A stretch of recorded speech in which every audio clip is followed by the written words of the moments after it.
So that was an interesting challenge. It also had a hidden, so he and I worked together for 16 years. So we sort of started a greenfield group. I'm going way past the question. Let me keep going or stop? No, you're good. Okay. You guys can also ask questions anytime you want. So he and I worked together for 16 years at a couple different firms. In the first instance, it was a firm called Paris Baker Watts. It was just the two of us, like dragnet staring across the desk at each other, like how we do. And then we went to a larger firm called Robert Baird. Same thing, kind of greenfielded a banking team in real estate for them. And then we got hired by a Canadian bank that had a big balance sheet and wanted to build a U.S. business. There was like a second there where we took a cup of coffee at a firm called Morgan Keegan, but they sold about 4 months after we got there. So we left very quickly and went to Viva. But the thread was the same, which was what I liked about it was I felt like we were building a business because we were hiring our team and building a culture and all of that. And, we also were providing something hopefully of value to our clients. And generally, if it wasn't valuable, they didn't pay us. So we had pretty good feedback loop there. So yeah, that was kind of the next 16 years. And it was really good because Ferris was a very small firm. The syndicate manager would be the person who would manage an equity offering. So if you're taking a company public today, you get a bunch of orders, sort through the orders, you want to sell the stock at 20, depends on where the order book falls. Can you do the deal at the price you want, whatever. That's the syndicate desk job. They also coordinate the other banks. Well, our syndicate person was the CEO's assistant and the head of HR. She didn't know really a lot about syndicate, which was awesome because I got to do it all. And, I made some mistakes and learned a ton. No one was injured, so it's okay. And we got a lot of stuff done. And so I got to learn a lot because I was working in small places where, nowadays there'd be subject matter experts kind of in each of those lanes. So he was, super lucky in a lot of ways, and luck counts. Yeah, awesome. You can also definitely see, and it's interesting that even though you started in investment banking, you definitely see that playing into your real estate journey, I guess I would say. There's definitely a collaboration of those two things, which is really interesting. And by the way, all my clients are real estate companies. That's yeah. Sorry. Very cool. Continue. So I guess I'm going to move into a question that I ask all of our founders, but based on your entrepreneurial journey, which one of our pillars of entrepreneurial thinking, which all of you can see on our board that says entrepreneurial thinking, which one is the most important to you and why? It's probably collaboration because as I demonstrated in my academic career, I don't know everything. And it takes a team and an overlay of skill. Can you hear me now or do I need this? Sorry. So when I left banking, which again I actually quit that job and didn't have another job. And I figured, what do I want to do? Well, I figured I had kind of 4 key criteria. I wanted to work with people I liked and trusted. Some people are like, oh, because you were an investment banker and you've never experienced that. No, I never worked with people I didn't like and trust. That's sort of basic principle. I wanted to be in a place where I could learn and grow. So I didn't want to go, make donuts every morning, doing something I'd already done at the I wanted to be in a place where I could own a piece of it, which, when you work for a bank, you don't really own the business at all. In fact, you get paid in stock that you have to sell the day it vests. So I wanted to be in a spot where if we created value, I could have a piece of it. And then I wanted to take as many people with me, meaning, great outcomes and opportunities for other people to grow, do the same things that I care about. So that was sort of the screen I laid over it. And, it's probably, I would say it's relatively easy, especially in a good employment market, to find at least 2 of those things. It's really hard to find 4. And if you don't care about those things, then maybe 2 is good enough. But so that's why collaboration, I'll say. Awesome. Yeah, I definitely think everyone who comes to William & Mary has to like collaboration. It's definitely a people-focused school, and like you said, the people were, some of the most important things to you when coming out of your William & Mary experience. But I think we're in a really great place to open up the floor to audience questions. So if you're with us in person, just raise your hand, and then Amanda's going to toss you this fun little microphone so that everyone can hear you. And then if you are on Zoom, if you raise your hand, we should be able to, Amanda will let us know, and we should be able to see your video so that Mark will be able to speak to you. Yeah, so let's get started. Any questions? Oh, yes, back there. It's gonna be a long talk. How did you deal with the uncertainty of not knowing what you were going to do next after you quit? Question was, how did I deal with the uncertainty of not knowing what I wanted to do after I quit? In 2000, before I took this job. Yeah. Well, I had planned for it some, and I'll tell you the story because it's kind of an interesting story. So I was head of U.S. real estate investment, which is an Austin, South title. It's a pretty small team, super great guy, but I mean, it wasn't like an enormous business. It was a very good small business and a good, puller on the oar of the U.S. investment banking business. And they had told me I was going to be co-head of North America. So they're Canadian, run mostly by Canadians, a great company. And they had said, you and this other guy who's in Canada are going to be partners. And I had said, okay, that's cool, but he and I are different. And you should know that because we've been working together for a while. And yeah, we're a little bit oil and water. He likes marching music. I like jazz. So, you got to help me, boss. And then they changed it on me and they gave him the job. And I had my same boss, but dotted line to him. And he really put his thumb on it. He wanted to run the company one day. I had already told my boss, this job sucks. I don't want the next job. They weren't asking me to do the next job, but I just wanted him to know, I don't want to be any more administratively into this business than I am right now, because you're just, on the administrative side, there's some very cool, compelling things you're doing around team building. And you're also doing a lot of arguing with smart people about money, which, isn't very interesting or fun. Or moving to business school. So, so they didn't do what I had thought they said they would do. I tried it for about 6 months, and then I went to my boss and said, this sucks, I'm out. Which was a reasonably risky thing to do, because I did it before he told me what my bonus was, and we had a good year, and so I was trying to be vulnerable to him to say, I don't want to stay here anymore.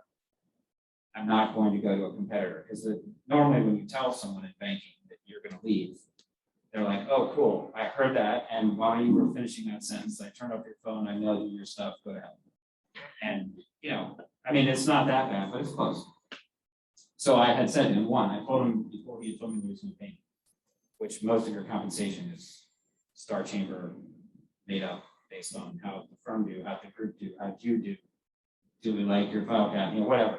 They can make up whatever reason they want. And the energy team had a tough year, so hey, sorry, you did great, but you're not gonna pay. So it's very subjective.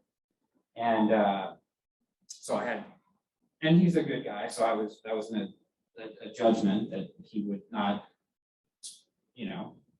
fire me on the spot. It wouldn't have been good for them. They didn't want to show a lack of commitment to the U.S. business, and I didn't want to look like I got fired. So we basically said. He said, well, what do you want to do? I said, well, what I'd like to do is have a little bit of time. I'll take everybody around and introduce them, and we can have a relatively smooth transition in the business, which would be very unusual in the banking world. And then I'll leave. And so that was December. I left in May. To his absolute credit and the organization's credit, they did exactly what they said they would do. It was actually fantastic for me. So interesting, worst situation. I got totally jammed by this Canadian guy who didn't like me and I didn't like him. And as a result, I terminated a 20-year career. So that sounds bad. But in fact, it was great. And, when in the middle of my banking career, my first wife died of cancer, which was a real stunner and tough. And, the takeaway from there, so I almost chose grit, was time is the only thing. And so you have to, if you don't like what you're doing, and if you're all going to be equipped with super skills and credentials and all that stuff, I would encourage you to stop doing it because you could die tomorrow and you'll be super bummed as if your last thought is, God, I hate this job. So, I mean, that sounds super dramatic, but it was truly instructive. And in my mind's eye, I was just, I was ready to do something different. And so it almost didn't matter what it was. I knew I could bust tables if it all didn't work out. And I had, to your actual question, so when I actually left, I had a reservoir of some money, and I said to myself, and I gave myself this, and we had 4 kids and a wife. I mean, she thought I was crazy. Her mom thought I was super crazy. And, so I had in my mind, and I said, look, I'm going to take a year to figure this out. And I don't know what I'm going to do, but I knew I was employable somewhere. I wasn't really thinking about starting a business, although I did pursue a couple different things like that. And that was actually a super fun period of talking. And we were talking, Graham and I were talking earlier about this misperception and about 22-year-olds starting things. Like, that is not frequently what happens because, with respect, you guys don't know them. And, some of what, great ideas come out of figuring out stuff you don't like. So there are people, I'm sure, who are, Mensa wizards who can go in with a blank slate and say, I'm going to do this. But usually people are like, this sucks. There's got to be a better way. They find out there's not a better way. And then they say, well, I'm going to figure that out. But, to get capital and people to join you, you usually have to have some experience. Not always. But anyway, so I had a year in my mind, and I had a lot of interesting conversations spanning all sorts of different industries and ideas and entrepreneurially and otherwise. And ultimately, one of my clients had an activist shareholder. The company was called IRET, we call it Center Space now. And literally on my last day, I was going with a former client to Israel for a trip for fun. And I called him from the airport because I had read this activist report. And I said, hey, Tim, don't mess with this guy. He's smart. He's right about some things. He has a much bigger microphone than you do. And so with activists, meaning we were a public company, this was a public company. This guy had written a critical report of the business, and he was short, meaning he was saying, I hope the stock goes down, and I put money on that. Usually activists are long. If they're long, meaning they own the company, you work for them. So I work for the people who own my company. So if someone who owns 1% of my company says, you suck and you should do this, that, and the other thing, I can't tell him I don't care. I mean, I can tell him I disagree or whatever, but I have to listen to him because I work for him.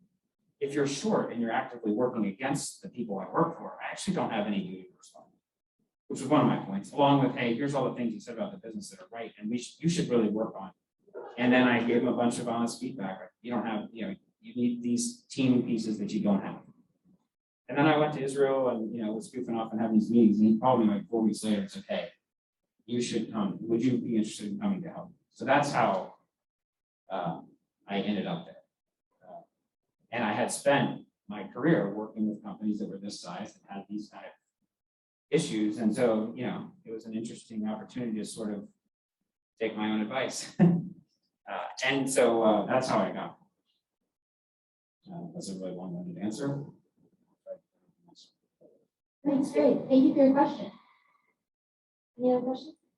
Just toss the microphone. Also, I forgot to mention, don't be shy. You're welcome to introduce yourself. Thank you.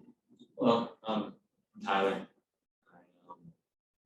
I'm really interested in hearing about can I ask 2 questions? Is that okay?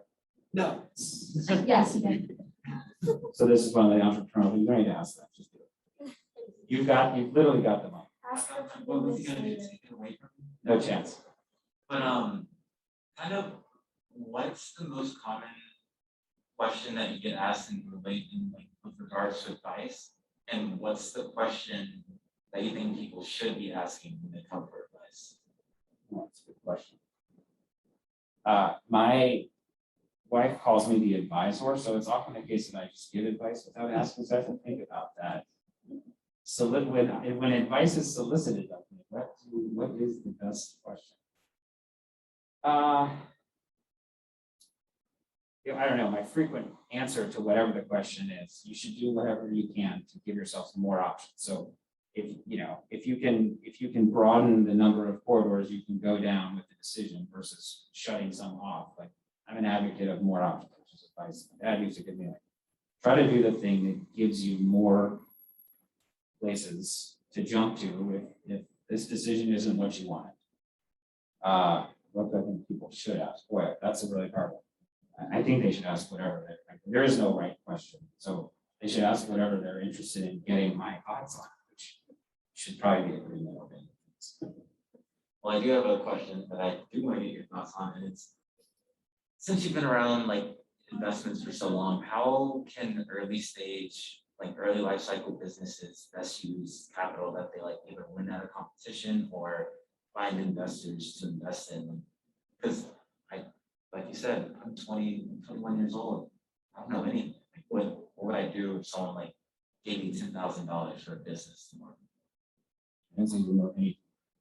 You know as many things as you will in 10 years. Well, that's a good question. I mean, one of the really fun things about this being on this side of the business, so when you're a banker, you're highly regulated. So, I mean, if I wanted to buy one share of Apple, I would have to get the head of investment banking's permission. And if I asked him like 10 times, he'd be like, go do your job. What are you doing? But in this capacity, I mean, we're a public company, so I have probably more guardrails than some, but if it's a crypto business or some other business that's not related to my business, I can do whatever I want, just like a normal citizen, which is really interesting and fun and something that I had not spent any time on because like you had to do so much paperwork. Like it could have been the best investment in the world. Like, I just didn't want to do it. And so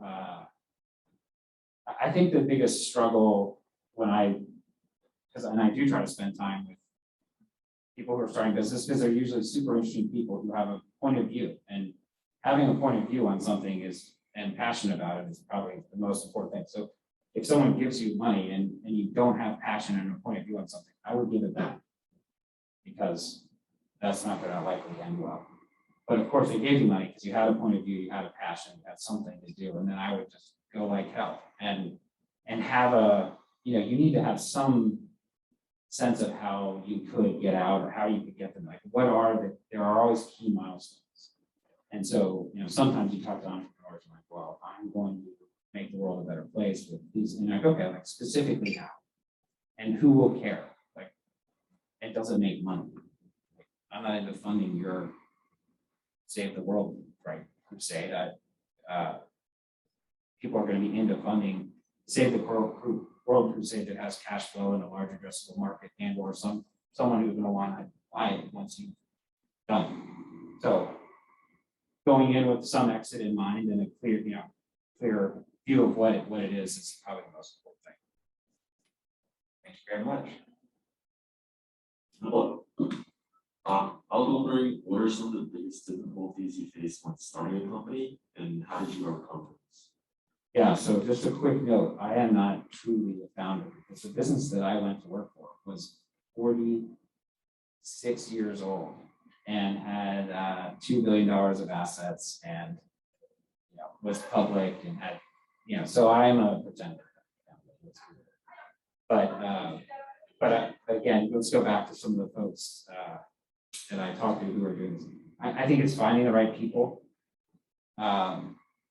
And then finding the right priorities. I mean, you have to know what's the most important thing. It can't be 10 things because you're probably under-resourced, you probably don't have adequate financing. So like, you have limited ammo, you gotta hit, you gotta know what the target is. And like, it's like if you play darts, which I don't like play a lot of darts, but if you did, and you were trying to hit the bullseye, you wouldn't just aim at the wall, you would aim at the bullseye. And you need to do the same thing with your resources, because if you just aim at the wall, like that's a loser. And if everything's important, nothing's, there's just a lot of things that, the error is usually execution. I mean, there's lots of good ideas. It's in the execution. Any other questions? What skills do you find? Are you Matt? Right on. So when I went to work for FBR, Matt's dad is a friend of mine, and he was probably 10 or 20 years older than me, I don't know, but he was one of the founding partners of this business and taught me some real lessons about, once I missed a tea time with him back to golf, and he literally dressed me down in front of the entire sales force, which was a good lesson. That sounds like something. Yeah, I mean, I love him, but he's tough, and like, you need those people. Sorry, Matt. Very good. What skills do you find that kids out of college are most lacking in order to be successful, or to phrase it another way, what could we do and learn either inside or outside of the classroom now that will get us ahead in a year or two from now? Yeah, that's a great, so the question was, what skills would we like to see that we don't see out of new?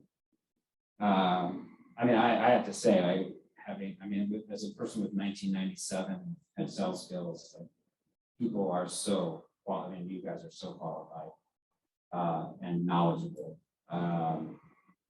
You know, where I think I could have, where I could say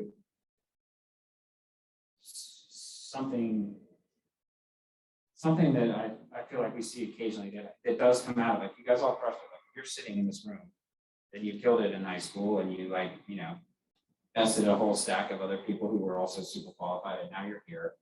And, you know, you got a lot of feedback. If I do this, then that. If I do this, then that.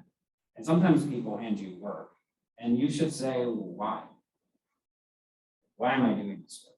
Or if you're like, this work is stupid, I don't like it, or there's a better way. I mean, in a tactful way, better than I just said, say so. Like, hey, you asked me to do 1, 2, 3, and I was looking at it, and I thought, like, what about 4? And did you consider 5? And is the desired output really this? Because if so, I was wondering if you could do this. Now, you have to have a lot of subject, you have to know what it is you're exactly talking about. But asking why you're doing something is underutilized skill. Because if you ask, I mean, look, you know, you can put a quarter in me, I'll tell you why. And then you might actually learn something that helps you. You know, everyone, it isn't the case that people are looking to hold people down. Everybody's busy and they're looking to get more out of it. So showing them that you can do more instead of being like, yep, I filled the TPS report out and cruising because I got softball. I mean, that isn't me saying like you should work late. It is me saying you should, you know, ask why you're doing it and then try to think critically about, is there something you can do to improve it? Or, you know, and again, you have to be reasonable, like, and situationally aware about, like, I need something right now for something that's really important. Like, that's probably not the time to play 20 questions, but there is a time, there's always a time. And that's something where I feel like young professionals, young people, you know, like, if you really think you have a better way, that's the most interesting thing you can say. Now, again, like, do it with in a safe audience in the right time at the right place, but trying to help engineer better and be more productive. The best thing that, you know, the person who you're working with, or let's say for, can get is more stuff. Like, if you can do more stuff that I'm doing, then I can do more stuff that the guy I work for is doing, and we can be more productive. And that's the game. Great, thank you for your question. Any other questions? Is there any questions online? Right, Jim. Oh. Yeah, I can do that. So, I'm actually learning how to play golf right now, and I've heard your stories about golf. I was just curious if, like, do you think that playing golf helped your career? I mean, for sure, yes. I was reasonably good at it, and that's good. But, and so I was reasonable company, and the key is just to play fast. Doesn't matter how good you are. Keep pace.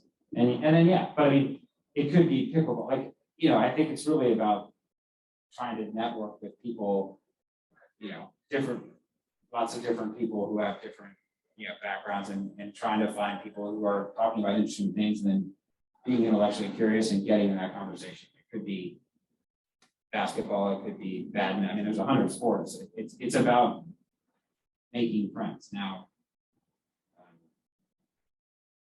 there's a rumor that, listen, golf is hard, it takes a lot of time.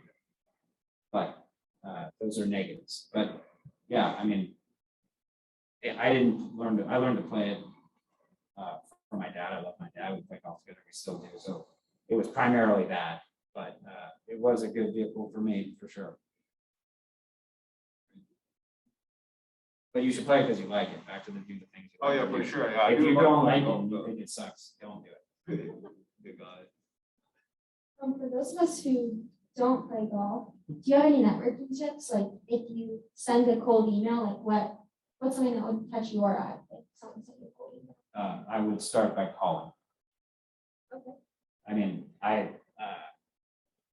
don't know what kind of level of OCD you have, but I mean, here's my phone. It's got 67,000 unread emails, major cold emails. I don't like email.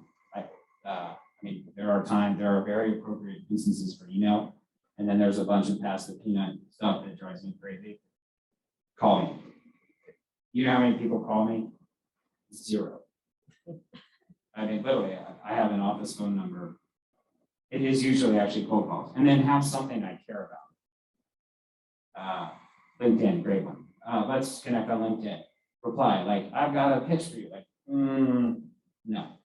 Like, I'm almost never going to do that. I mean, if, Richard Branson said, hey, thanks for connecting. Here's an interesting thing. Which it has to be interesting. And I have to be the right person. Like you have some prop tech solution. I don't do that. We have a person who handles our IT. Like you should call him about that. I'm not going to help you connect that person. So being on point with something that someone cares about, it's either interesting or it's value enhancing or whatever, is the first thing. And then you can differentiate yourself pretty materially by being a human and talking to them. That probably, I'm probably a senior citizen now with that comment, but you'd be amazed at how many people don't just pick up the phone or walk down the hall and say, hey, I was just thinking about this thing. Because email, it just creates work in many instances. Great, thank you. Down on email. Any other questions? Even more down on Zoom. If it can be a phone call, make it a phone call. There we go. So I was curious, as a CEO, how did you navigate your leadership role during the pandemic? Incredibly well. No, that's a joke. One of the leadership things I've learned is sarcasm usually doesn't work. So I'm taking some liberties in this crowd. But yeah, it's a super challenging time. I mean, we have something like 25,000 people who, our business is providing homes. That's a super intimate role. And, people were justly frightened. And, we were most concerned, first of all, with our team and having them feel safe and be safe and feel safe about their job and also obviously our residents. So, we had daily call. I mean, we enlisted a bunch of people and collaborated, improvised, I guess, and just really stayed on it. And I mean, our team worked incredibly hard. We did some very, I think, the right thing and said, listen, yes, the office is going to be closed, but leasing person, your job is safe. We are going to, unless until something cataclysmic happens, we're keeping everybody, we're going to figure out how to do this differently. And, to our residents, if you have a problem, call us, we'll work with you. So we were accommodating, and you need to do a bunch of back end solutions. But so there really was kind of a cross-discipline team that did a ton of work. Meanwhile, we're having financial projections where we had, okay, well, 1 out of 10 of our residents dies, and it takes us 9 months to get when do we break the covenant? I mean, so there's a whole host of things that went on, but the most important thing in that instance was making sure you had the right people at the table and having them feel like they've got the authority to move. Cool. Any questions? If not, I have a question for you. What is something that you didn't take advantage of when you were at William & Mary that you wish you did? Oh, man, so many things. I in hindsight, I would have definitely traveled abroad if I could have. I would have tried to and some friends who actually worked abroad. So I think I would have tried to travel more. I mean, I really tell myself a lot of time I would have done better in school, but I'm not sure if actually I would have. It was a low bar. I mean, my dad like put his hand on my shoulder and said, "Get out in 4 years." And I was able to do that. If he'd said, "Get a 3.5 or you're paying for it," I think I would have done that. Great. Do you have a question? So, my question is related to more of your like, I guess like your strategy as CEO. Do you have, is your current plan to continue to expand and like buy more rental properties? And if so, do you have like a model or something that you use to decide what properties to buy? Yeah, so when I got there, we were, and if I say some like techno jargon here, stop me and ask me what I'm saying. But we had about 50% of our cash flow coming from apartments and about 50% coming from healthcare. And we were an average operator of all of it. And I would say, whether you're private or public, like, if you're going to be in business, you should try to be good at it, especially if you have other people's money. So if it's your own money, you can suck literally forever. Nobody cares. If it's somebody else's money, that's a problem. And so our strategy was to get to a focused owner operator of apartments and along the way get better at it. And the apartment business is actually not a hotbed of innovation because it's actually a really good business. So in general, let's say you paid $100 of rent, we're probably on the net operating line. So after cost of goods sold, what we would call operating costs, we have $60. And then, after G&A and whatnot, we're trying to get to an EBITDA margin, again, if I'm jargoning here, sorry, of 50%. And that's an awesome business. The government, through Fannie and Freddie, will actually finance that business. You and I, just two dudes off the street, could borrow money at almost the same rate as my company, because the government wants to be in the housing business. So that's a challenge, because if this were a SaaS company or a pump manufacturer, if I have 100 million of EBITDA and a 50-year operating history, I'm going to be able to borrow money than the two guys, two girls. Not true in multi. So you have to be good to differentiate yourself in that business and be public. We're a very small public company, so the total market cap of the apartment business is all at 100 and equity cap, probably 150 billion. That's roughly right, maybe. The public apartment companies own 500,000 apartments. There's 22 million apartments, so it's hugely fragmented. Very few companies public, but of the public companies, seven of them, probably magnificent seven, make up about 95% of the market cap, and then there's like 3 or 4 nitwits like us that are trying to be relevant. So our strategy was to get to relevant. I think we've done that at this point. We have a good balance sheet. We have a good operating plan, and we've executed and demonstrated improvement. And so now I would say we have a good business. Let's try to continue to scale it. And so, but that only makes sense if it's valuable. So if I am adding new stores, but I'm actually not adding profitability per unit of ownership, which we'll call a share in this instance, that doesn't make sense. I could maybe make some qualitative arguments, but in general, you have to add things that are better. So we would like to grow. It would be good for us from a bottom line profitability perspective, but it has to make sense.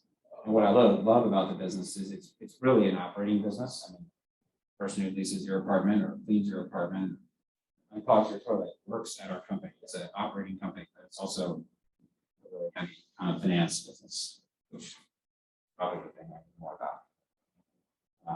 So yeah, the plan is to try to grow. If you owned our stock, you want us to grow.